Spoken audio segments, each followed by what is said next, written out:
Video ini merupakan tugas dari mata kuliah Manajemen Sumber Daya Manusia atau yang disingkat sebagai MSDM, dan materi yang akan kami bahas adalah tentang hubungan industrial, perilaku kerja kontraproduktif.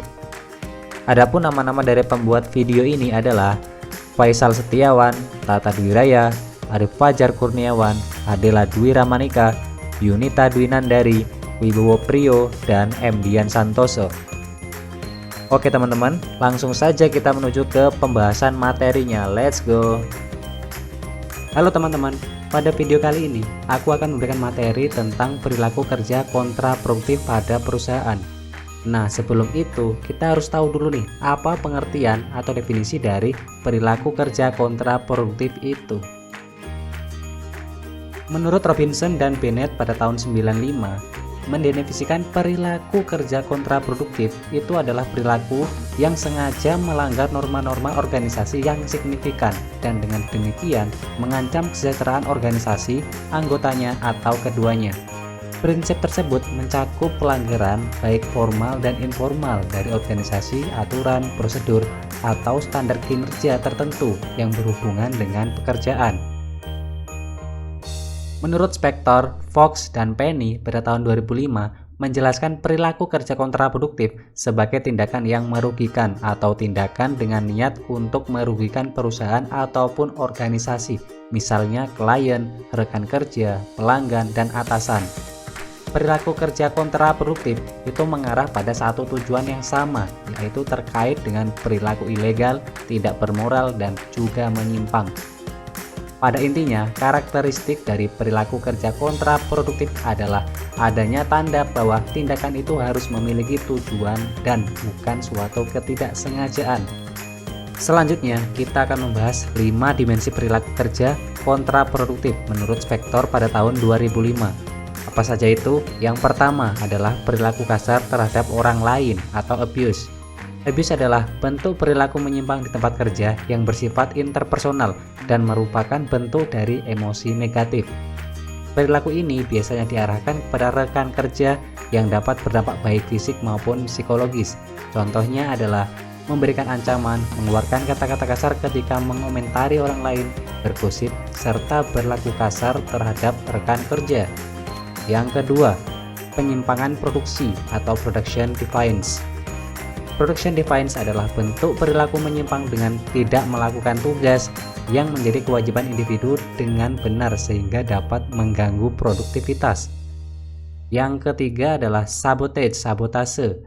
Adalah perilaku menyimpang di tempat kerja yang bersifat merusak peralatan kantor dengan sengaja dan tidak mempergunakan fasilitas kantor dengan sebagaimana mestinya.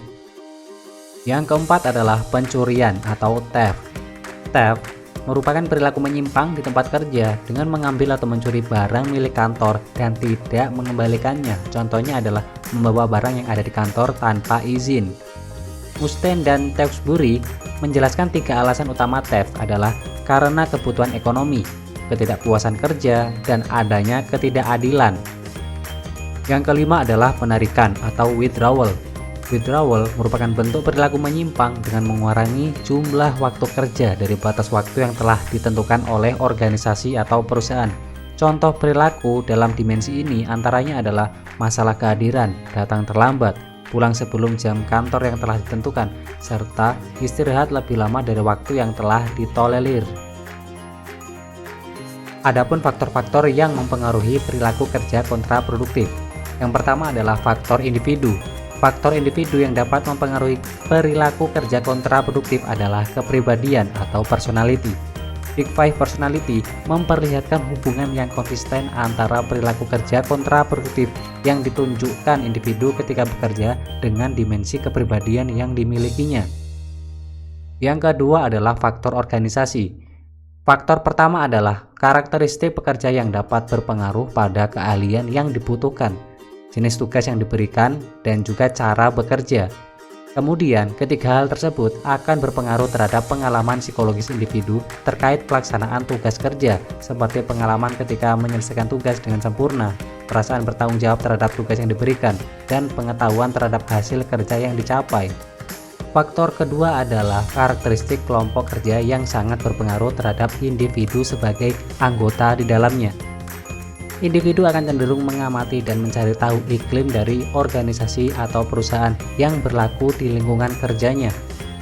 Setelah mengamati iklim yang ada, individu secara tidak langsung akan mengikuti kebiasaan ataupun perilaku yang berlaku di dalam kelompok kerja tersebut. Faktor ketiga adalah budaya organisasi, yang dalam hal ini mungkin terdapat kesamaan dengan pengaruh kelompok kerja. Namun, faktor budaya organisasi merupakan fenomena yang luas dampaknya terhadap individu. Hal ini dikarenakan budaya organisasi dipengaruhi oleh faktor luar kelompok kerja secara langsung, seperti sistem manajemen yang ada pada organisasi atau perusahaan.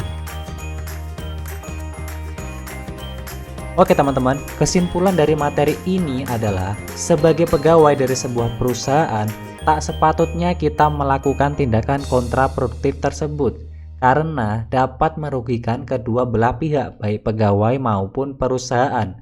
Oke teman-teman, sekian dari video ini, semoga bermanfaat dan akhir kata, enjoy your study, bye.